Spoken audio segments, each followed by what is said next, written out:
어머니, 참 맛있습니다. 한 그릇만 더 주십시오. 빈 그릇을 내려놓으며 빙긋 웃는 13살 소년. 그 앞에 선 계모의 얼굴은 서서히 굳어갔습니다. 방금 전까지만 해도 저 아이가 숟가락을 놓고 쓰러지기만을 숨죽여 기다리고 있었으니까요. 쭉 한 그릇에 담겨 있던 것은 다름 아닌 사람을 서서히 죽음으로 몰아가는 독이었습니다. 그런데 어찌 된 일인지 소녀는 멀쩡하였습니다. 그것도 모자라 한 그릇을 더 청하며 태연히 웃고 있었으니 계모는 그 웃음의 의미를 도무지 헤아릴 수 없었지요. 과연 저 웃음 뒤에는 무엇이 숨어 있었을까요? 자신을 죽이려 한 사람 앞에서 소녀는 무슨 생각으로 그리 웃어 보였던 것일까요? 지금부터 그 이야기를 들려드리겠습니다. 이야기가 좋으셨다면 좋아요와 구독을 눌러주세요. 한양에서 조금 떨어진 고을의 전답을 넉넉히 가진 양반이 살고 있었습니다. 이름은 서태원이라 하였지요. 널찍한 기와집에 곳간이 여럿이었으니 근방에서는 알아주는 살림이었습니다. 하지만 넉넉한 살림 속에도 남모를 사정은 있는 법. 태원에게는 죽은 첫 부인이 낳은 13살 장남 문길과 부처 허옥년이 낳은 10살 차남 문제가 있었습니다. 문길은 어려서부터 남다른 아이였습니다. 한 번 스친 글귀는 좀처럼 있는 법이 없었고 셈에도 발가 마을 훈장조차 혀를 내두를 정도였지요. 게다가 문길의 생모는 오랜 세월 병석에 누워있다 세상을 떠났으니 어린 문길은 자연스레 의원의 발걸음과 약탕관의 냄새에 익숙해져 있었습니다. 흔한 약재의 빛깔이며 냄새를 아는 것이 그에게는 밥 짓는 냄새를 아는 것만큼이나 당연한 일이었지요. 반면 후처 옥녀는 겉으로는 문길을 친아들처럼 살뜰히 챙겼습니다. 문길아, 오늘은 옷이 얇더구나. 문길아, 밥은 먹었느냐. 그 다정한 말투에 마을 사람들은 옥년을 두고 참으로 어진 계모라 칭찬이 자자했지요. 하지만 그 속내는 것과 사뭇 달랐습니다.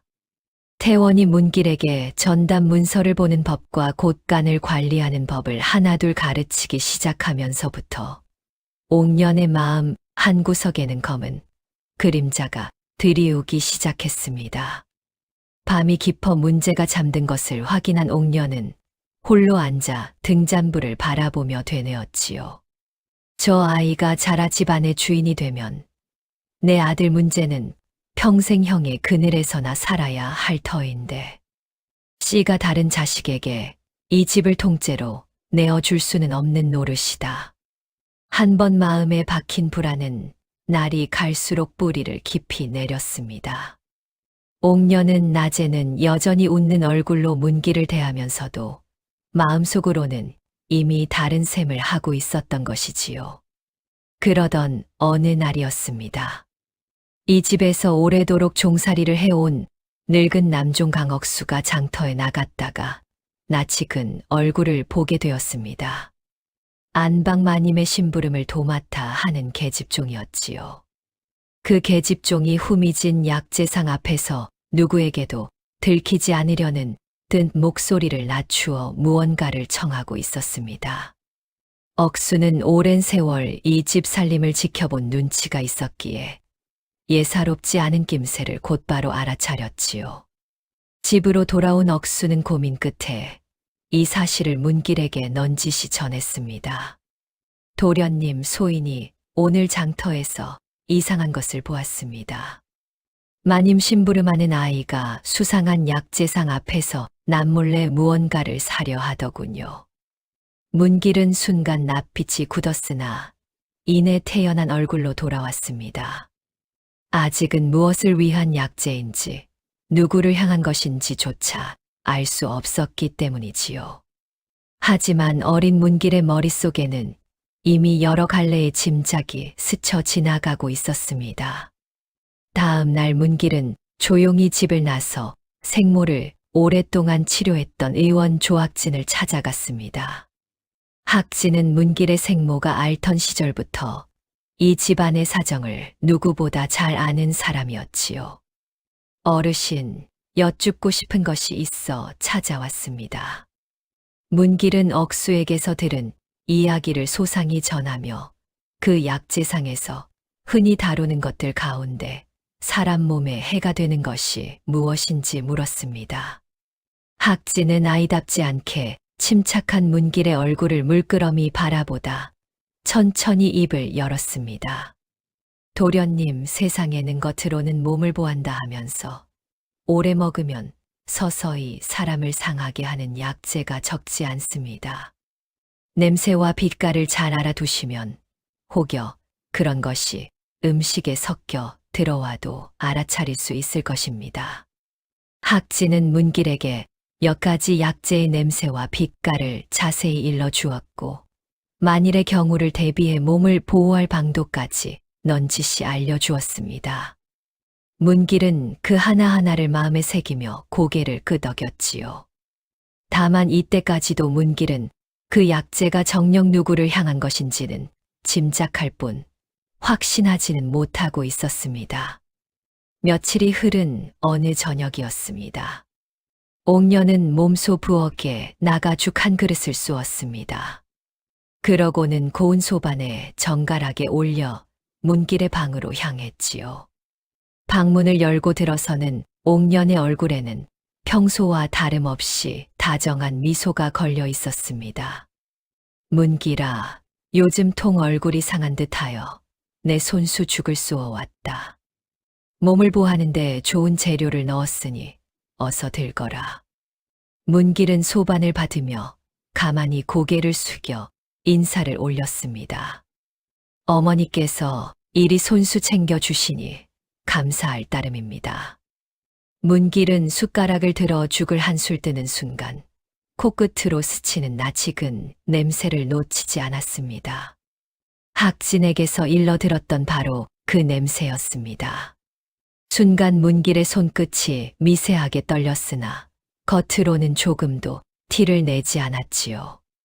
마음속으로는 이미 모든 것이 분명해졌습니다. 이 죽은 자신을 향한 것이었다는 사실이 말이지요. 하지만 문길은 두려운 기색 하나 없이 태연히 숟가락을 놀렸습니다. 학진의 도움으로 미리 몸을 대비해 둔 터였으니 목숨이 경각에 달릴 위험은 이미 피해 둔 뒤였지요. 옥녀는 문가에 서서 문길이 죽을 삼키는 모습을 하나하나 지켜보았습니다. 그 눈빛에는 겉으로 드러나지 않는 초조함이 서려 있었습니다. 저 아이가 언제쯤 숟가락을 놓고 쓰러질까? 옥녀는 속으로 그 순간만을 기다리고 있었던 것입니다. 그러나 아무리 기다려도 문길은 쓰러지지 않았습니다. 오히려 문길은 그릇을 깨끗이 비우고는 빈 그릇을 소반 위에 가만히 내려놓았습니다. 그러고는 옥년을 향해 빙긋 웃어 보였지요. 어머니, 참 맛있습니다. 한 그릇만 더 주십시오. 그 한마디에 옥년의 얼굴이 서서히 굳어갔습니다. 웃음기가 사라진 낯빛 위로 당혹스러움이 스쳤지만 옥년은 애써 태연한 척 고개를 끄덕였습니다. 그러하냐. 입에 맞았다니 다행이구나. 내 다음에 또 쏘어주마. 옥년은 서둘러 빈 그릇을 챙겨 방을 나섰습니다. 방문이 닫히는 소리를 들으며 문길은 조용히 자리에 앉아 있었습니다. 촛불이 흔들리는 방 안, 문길의 눈빛은 더 이상 어린아이의 그것이 아니었습니다. 자신을 노린 것이 다름 아닌 계모라는 사실을 알게 된 이상 이대로 가만히 있을 수는 없는 노릇이었지요. 문길은 나직이 중얼거렸습니다. 어머니께서 어찌 이런 마음을 품으셨는지는 모르겠으나 이대로 당하고만 있을 수는 없습니다. 다음에는 제가 먼저 움직여야겠습니다. 그날 밤 이후 문길은 겉으로는 여느 때와 다름없이 옥년을 어머니라 부르며 지냈지만 마음속으로는 이미 다른 셈을 시작하고 있었습니다. 저를 향한 위험한 손길을 알아차린 어린 소녀는 이제 스스로 그 덫을 되돌려 놓을 방도를 찾기 시작한 것입니다. 그날 밤 이후로 옥년의 마음은 좀처럼 가라앉지 않았습니다. 문길이 죽한 그릇을 깨끗이 비우고도 멀쩡한 얼굴로 웃어 보인 것이 자꾸만 눈앞에 어른거렸지요. 옥년은 방 안에 홀로 앉아 몇 번이고 곱씹었습니다. 내가 넣은 것이 부족했던가? 아니면 약재상이 나를 속인 것인가? 옥년은 자신이 저지른 일이 들통난 것이라고는 꿈에도 생각하지 못했습니다. 그저 약효가 신통치 않았거나 혹은 약재상이 값을 받고도 엉뚱한 것을 내주었으리라 여겼을 뿐이었지요. 그 생각에 이르자 옥년의 눈빛에는 다시금 도끼가 서리기 시작했습니다.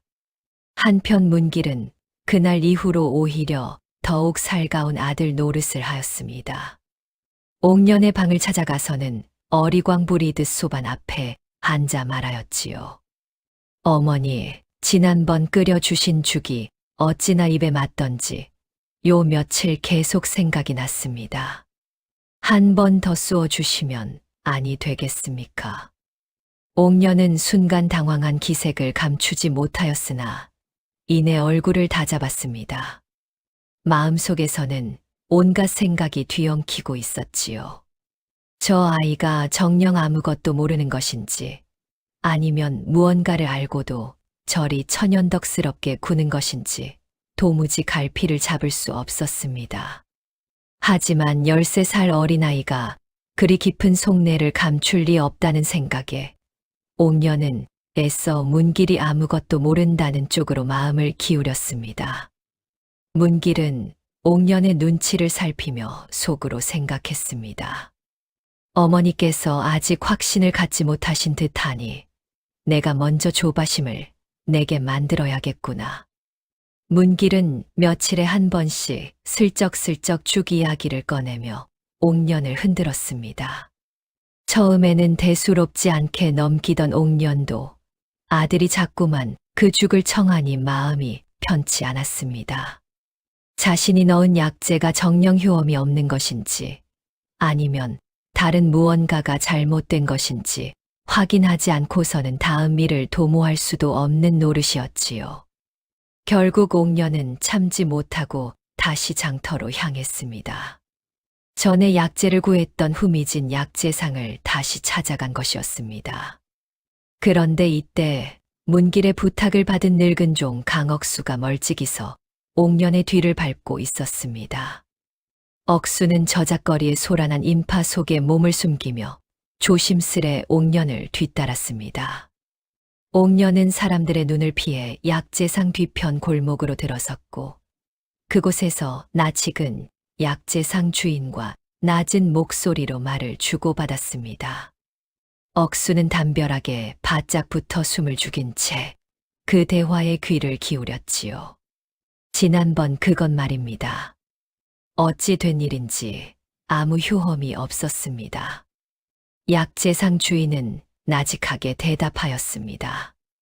부인, 그것은 본디 서서히 몸을 상하게 하는 것이지 당장 무슨 일이 나는 것이 아닙니다. 오래 드시게 해야 효험이 나타나는 법이지요. 그러고 보니 이번이 벌써 몇 번째 걸음이신지요. 억수는 그 말에 등골이 서늘해졌습니다. 옥년이 이 약재를 구한 것이 이번이 처음이 아니라는 뜻이었으니까요. 대화를 마친 옥년이 서둘러 자리를 뜨자 억수는 조용히 발길을 돌려 집으로 향했습니다. 그날 밤 억수는 문길을 찾아가 자신이 들은 것을 낱낱이 전하였습니다. 도련님, 마님께서 이 약재를 이번에 처음 구하신 것이 아니었습니다. 이전에도 여러 번 걸음을 하셨다 하더이다. 문길의 얼굴이 순간 굳어졌습니다. 자신을 노린 것이 이번이 처음이 아니라면 대체 그동안 그 약재는 어디로 흘러들어갔단 말인가. 문길의 머릿속에 문득 한 가지 사실이 떠올랐습니다. 요 근래 들어 아버지 퇴원의 기력이 눈에 띄게 쇠하였다는 것이었지요. 예전에는 새벽부터 일어나 전답을 둘러보시던 아버지가 근래에는 낮이 되어서도 자리에서 일어나지 못하고 기침을 콜록이는 날이 잦아졌습니다. 설마 문길의 등줄기로 서늘한 기운이 스쳤습니다. 그날 밤 문길은 아버지의 방 앞을 서성이다가 마침 태원이 잠든 틈을 타 조심스레 방으로 들어섰습니다. 머리맡에는 매일 밤 올리는 탕야 그릇이 놓여 있었지요. 문길은 숨을 죽이고 그릇 위로 코를 가져갔습니다. 순간 문길의 낯빛이 하얗게 질렸습니다. 자신이 먹었던 그 죽에서 맡았던 것과 똑같은 냄새가 은은히 배어 있었던 것입니다. 어머니께서 노린 것이 나 하나만이 아니었구나. 아버지까지도. 문길은 방을 나서며 두 주먹을 꽉 끌어쥐었습니다. 어린 마음에도 분함과 두려움이 동시에 밀려들었지만 문길은 이를 악물고 냉정을 잃지 않으려 애썼습니다. 다음 날 문길은 다시 학진을 찾아가 이 사실을 알렸습니다. 어르신, 아버님께서 요즘 부쩍 기력이 쇠하셨는데 탕약에서 그때 그 냄새가 났습니다. 학진은 문길의 말을 듣고는 낯빛이 무거워졌습니다. 학진은 얼마 전부터 태원의 안색이 예사롭지 않다 여기던 참이었지요. 학진이 나지기 말하였습니다. 도련님 소인도 대감의 기색이 심상치 않다 여겨왔습니다. 오랫동안 몸을 조금씩 상하게 하는 것을 꾸준히 드셨을 가능성이 있습니다. 당장 큰 탈이 나지는 않으나 이대로 두면 언젠가 몸이 크게 상하실 것입니다. 문길은 그제야 옥년의 속셈을 온전히 짐작할 수 있었습니다. 먼저 아버지의 기력을 서서히 쇠하게 만들어 집안일에서 손을 떼게 만들고 그 다음으로는 자신마저 없애어 어린 문제만을 남긴 뒤 그 문제를 앞세워 곳간과 전답을 소나귀에 넣으려는 것이었지요. 겉으로는 자애로운 어머니 노릇을 하면서 속으로는 이토록 무서운 그림을 그리고 있었다는 사실에 문길은 몸서리가 쳐졌습니다. 하지만 짐작만으로는 아무것도 할 수 없는 노릇이었습니다. 자칫 섣불리 나섰다가는 옥년이 꼬리를 감추어 버릴 것이 분명하였지요. 게다가 아버지에게 이 사실을 알린다 하여도 확실한 증거 없이는 믿지 못하실 것이었습니다. 문길은 마음을 다잡고 조용히 다짐하였습니다. 아직은 때가 아니다. 어머니께서 빠져나갈 수 없는 증거를 이 손으로 직접 잡아야 한다. 그날 이후 문길은 겉으로는 여느 때처럼 태연히 지내면서도 마음속으로는 옥년을 올가맬 다음 한 수를 은밀히 준비하기 시작하였습니다. 그날 이후로 문길은 한층 더 조심스러워졌습니다. 옥년이 자신을 2번, 3번 노리려 한다면 이번에는 반드시 빠져나갈 수 없는 증거를 잡아야 한다고 다짐하였지요. 그러려면 무엇보다 옥년의 의심을 완전히 거두게 하는 것이 먼저였습니다. 문길은 방을 나설 때마다 얼굴에 근심 하나 없는 표정을 지어 보였고 옥년을 뵐 때면 여전히 다정한 아들의 낯빛을 잃지 않았습니다. 며칠 뒤 문길은 옥년의 방을 찾아가 넌지시 앓는 소리를 내었습니다. 어머니, 요즘 통 기운이 없고 입맛도 없습니다. 예전에 어머니께서 지어주신 것처럼 몸을 보하는 약을 한 점 지어주실 수는 없으신지요? 옥년은 순간 눈빛이 반짝였습니다. 저 아이가 지난 죽을 조금도 의심하지 않고 있으니 이야말로 하늘이 내린 마지막 기회라 여겨졌던 것이지요. 옥년은 속으로 쾌재를 부르면서도 겉으로는 걱정스러운 얼굴을 지어 보였습니다. 저런 우리 아들이 어찌 그리 기운이 없다는 게냐. 알겠다. 내 정성껏 지어주마. 옥년이 방을 나서는 뒷모습을 바라보며 문길은 조용히 주먹을 그어쥐었습니다. 이제 정말 마지막 걸음이 될 것이라는 예감이 들었지요. 그 무렵이 집안에는 또 한 사람, 어머니의 그림자를 좇는 이가 있었습니다. 바로 10살 문제였습니다. 문제는 근래 들어 어머니, 옥년이 밤마다 소리 없이 방을 빠져나가는 것을 알아채고 있었습니다. 어린 마음에도 무언가 예사롭지 않다는 것을 느낀 문제는 어느 날 밤 옥년의 뒤를 몰래 밟아보았지요. 옥년은 뒷문을 나서 어두운 골목을 지나 저작거리 후미진 곳으로 향하였습니다. 문제는 담벼락 뒤에 몸을 숨긴 채 숨을 죽이고 그 뒤를 따랐습니다. 옥년이 낯선 사내와 낮은 목소리로 말을 주고받는 소리가 어렴풋이 들려왔지요. 이번에는 도련님께서 직접 청하신 약입니다. 절대 실수가 있어서는 아니 됩니다. 염려 마십시오, 부인. 이번 것은 전보다 곱절은 독한 것이니 틀림없을 것입니다. 문제는 그 자리에서 얼어붙고 말았습니다. 형과 아버지의 이름이 오가는 이야기 속에서 문제는 어머니가 형 문기를 해치려 한다는 사실을 어렴풋이나마 깨닫게 되었지요. 두 다리가 후들거려 제대로 서 있기조차 힘들었습니다. 집으로 돌아온 문제는 그날 밤 한숨도 이루지 못하였습니다. 이불 속에서 몸을 웅크린 채 눈물을 삼켰지요. 어머니를 고발한다는 것은 어린 문제에게 상상조차 하기 힘든 일이었습니다. 하지만 그렇다고 형이 위험에 처한 것을 모른 척할 수도 없는 노릇이었지요. 문제의 마음속에서는 하루하루 어머니에 대한 두려움과 형에 대한 죄스러움이 서로 뒤엉켰습니다. 더욱이 아무것도 모르는 문길이 여느 때처럼 문제를 살뜰히 챙겨줄 때마다 문제의 가슴은 더욱 무거워졌습니다.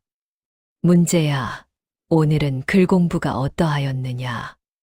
모르는 것이 있으면 형에게 물어보아라. 그리 다정히 말을 건네는 형의 얼굴을 마주할 때마다 문제는 차마 눈을 마주치지 못하고 고개를 떨구었습니다.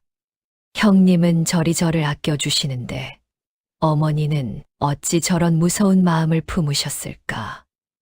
문제의 어린 가슴에는 감당하기 힘든 짐이 얹혀 있었지요. 그 사이 문길과 학진, 억수는 조용히 움직이며 하나둘 증거를 모아가고 있었습니다. 억수는 옥년이 약재를 구해온 경로를 낱낱이 캐어두었고, 학진은 태원의 탕약에서 채취한 흔적과 그 약재상에서 다루는 물건이 같은 것임을 은밀히 확인하였습니다. 세 사람은 저녁마다 사람들 눈을 피해 모여 앉아 그동안 알아낸 것을 맞추어 보았지요. 이제 아버님의 탕약에 대한 것은 얼추 갖추어졌습니다. 다만 문길이 낮은 목소리로 말을 이었습니다. 어머니께서 저를 직접 해치려 하셨다는 증거만은 아직 손에 넣지 못하였습니다. 그것이 없이는 관하에서도 쉬이 죄를 묻지 못할 것입니다. 학진과 억수는 무거운 얼굴로 고개를 끄덕였습니다. 문길은 마음을 굳히고 마침내 아버지를 찾아가 그간의 일을 모두 털어놓기로 하였습니다. 그날 밤 문길은 태원의 방으로 들어가 무릎을 꿇었습니다. 아버님, 소자가 그동안 차마 말씀드리지 못한 일이 있습니다. 문길은 죽을 먹었던 그날부터 지금까지의 일을 하나하나 아뢰었습니다. 처음 태원은 도무지 믿기지 않는다는 얼굴로 아들의 말을 듣고 있었지요. 그것이 정녕 무슨 말이냐. 내 어머니가 어찌 그런 짓을.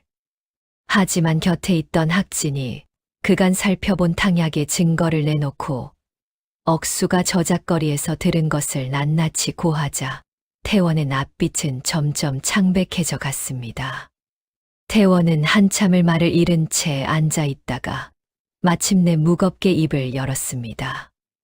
내가 어리석어 미처 눈치채지 못하였구나.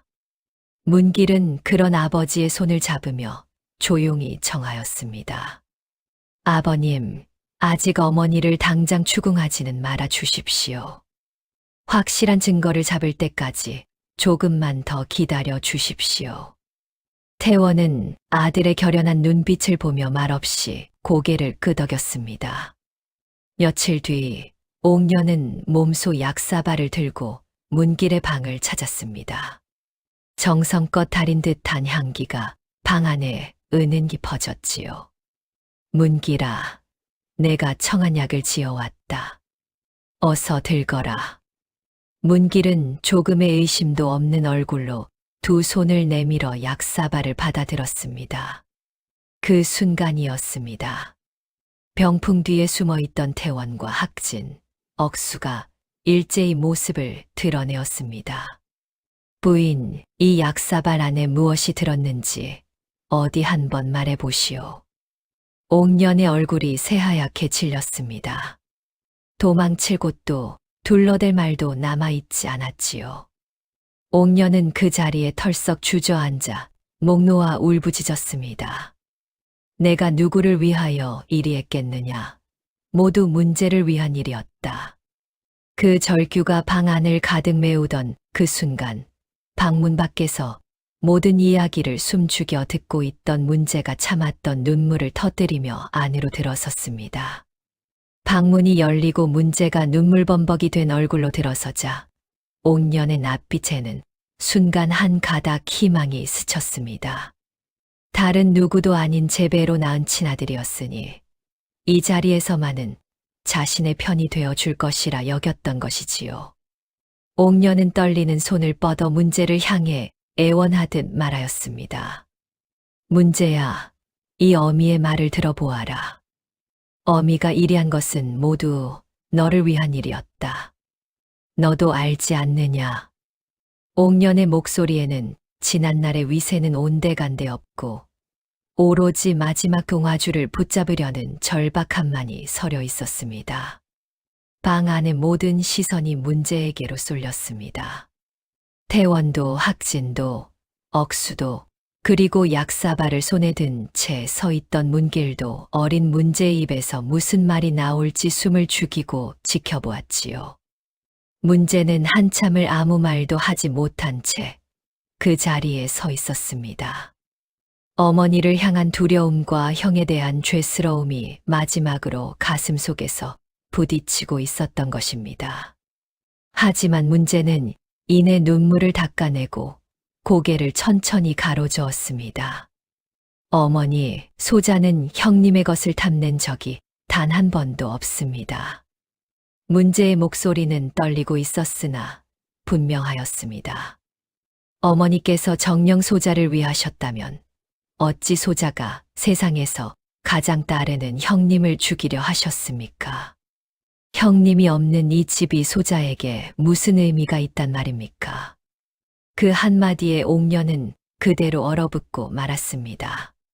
지금껏 자신이 저지른 모든 악행을 문제를 위한 것이라 스스로에게 되뇌며 마음을 다잡아 왔건만 정작 그 아들이 눈앞에서 이를 거부하니 더는 붙잡을 말이 남아있지 않았습니다. 옥년은 입술을 달싹였으나 끝내 아무 소리도 내지 못한 채 고개를 떨구었습니다. 방 안에는 무거운 침묵만이 가득 내려앉았습니다. 태원은 그런 옥년을 한참이나 내려다보다가 마침내 무겁게 입을 열었습니다. 부인의 죄가 이리 명백해진 이상 더는 이 집안에 둘 수 없소. 다음 날 태원은 옥년과 그 약재상을 관하에 고발하였습니다.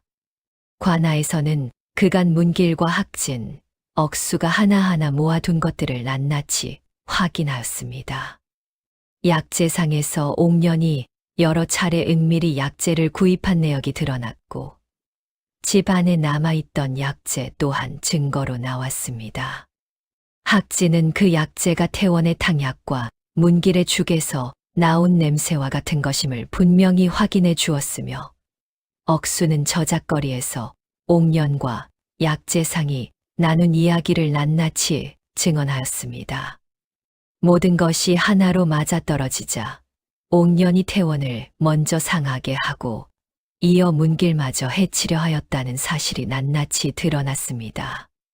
옥년과 약재상은 그 죄에 합당한 관하에 처분을 받게 되었습니다. 한때 이 집의 안방마님으로 위세를 누리던 옥년은 결국 스스로 놓은 욕심의 덫에 걸려 모든 것을 잃고 말았던 것입니다. 모든 일이 마무리된 어느 날, 태원은 문길을 사랑채로 조용히 불렀습니다. 태원은 아들 앞에서 천천히 고개를 숙였습니다. 문길아, 이 아비를 용서해다오. 내가 처음 이상한 낌새를 전하였을 때, 이 아비가 조금 더 귀 기울여 들었더라면 이 지경까지 이르지는 않았을 것이다. 아비의 아두남이 너를 2번이나 위험에 빠뜨렸구나. 문길은 아버지의 손을 조심스레 마주 잡았습니다. 아버님, 그런 말씀 마십시오. 소자가 스스로 감당할 수 있었기에 다행이었을 뿐입니다. 그러고는 문길은 아버지의 눈을 지그시 바라보며 말을 이었습니다. 아버님, 소자가 진정으로 청하고 싶은 것은 따로 있습니다. 문제에게는 아무런 죄가 없습니다. 어머니의 죄를 아들에게 묻지는 말아 주십시오. 문제는 오히려 소자와 아버님을 살린 은인이나 다름없습니다. 태원은 그 말을 듣고 한동안 아무 말도 하지 못하였습니다. 그저 아들의 얼굴을 가만히 바라볼 뿐이었지요. 문길은 단순히 영리하여 위기를 벗어난 아이가 아니었습니다. 그보다 더 깊이 사람의 마음을 헤아릴 줄 아는 아이였던 것입니다. 태원은 그제야 비로소 깨달았습니다. 그때 문 밖에 서 있던 문제가 더는 참지 못하고 방으로 들어섰습니다. 그동안 짓눌러 왔던 죄스러움과 두려움이 한꺼번에 터져 나온 듯 문제는 형 앞에서 그대로 눈물을 쏟아내었습니다. 형님, 소자를 원망하지 않으십니까? 소자의 어머니가 형님을. 문길은 말을 채 잊지 못하는 동생을 가만히 끌어안았습니다. 문제야, 내가 무슨 잘못이 있단 말이냐. 너는 오히려 나와 아버님을 지켜낸 아이다. 그러니 다시는 그런 말을 입에 담지 말거라. 두 형제는 서로를 끌어안은 채 한참을 그리 서 있었습니다. 태원은 그 모습을 지켜보며 눈시울을 붉혔습니다. 비록 집안에 큰 풍파가 지나갔으나 두 아들이 서로를 향한 정만큼은 조금도 상하지 않았음을 확인한 것이었지요. 그 뒤로 문길은 아버지 곁에서 집안 살림과 전답을 관리하는 법을 차근차근 배워나갔습니다.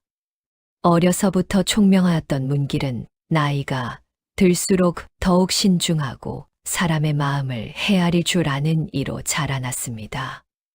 문제 또한 형을 따르며 바르게 성장하였으니 두 형제는 그 뒤로 다시는 서로를 의심하는 일 없이 우애 깊게 지냈습니다.